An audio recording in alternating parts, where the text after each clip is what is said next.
اقوى وصفة تزيل تسبغات السنين. الوصفة دي مجربة، الوصفة دي مضمونة. انت عندك تسبغات وعندك اسمرار في الاماكن الحساسة ومحتاجة تفتحي، عروسة وداخلة على جواز، او انت فعلا الموضوع مضايقك بعد حمل وولادة ومشاكل كتير. طب انت محتاجة ايه؟ انت محتاجة اقوى وصفة تزيل تسبغات السنين. ايه هي دي؟ هنقول حالا، بس نصلي على سيدنا النبي. اللهم صل وسلم وبارك على سيدنا محمد. بصي يا ست البنات، انت هتجيبي لي صابونه دوف او اي صابونه طبيعيه انت بتحبيها، وهتبشري ربعها وهتدوبيهم في شويه ميه او ميه ورد، المتاح عندك، ما عنديش مشكله.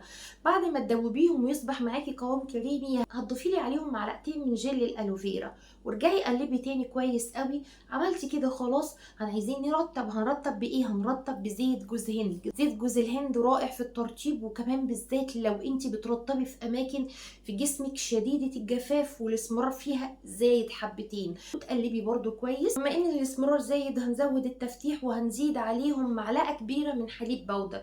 حليب البودر ملوش حل ولا مثيل في تفتيح الاماكن الغامقة في الجسم. عملتي كده خلاص. متاح عندك النيلة الزرقاء، حطي لي ربع معلقة. مش متاح عندك، هنستغنى عنها وخليكي في المكونات اللي احنا عملناها، واخلطي كويس قوي وادمجي المكونات كويس قوي، واستخدميها على الاماكن الغامقه. سيبيها حبه وبعدين اشطفي قبل الشاور بتاعك.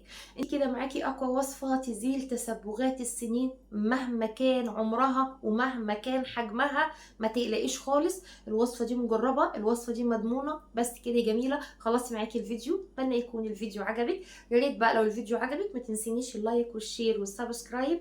والسلام عليكم ورحمه الله وبركاته.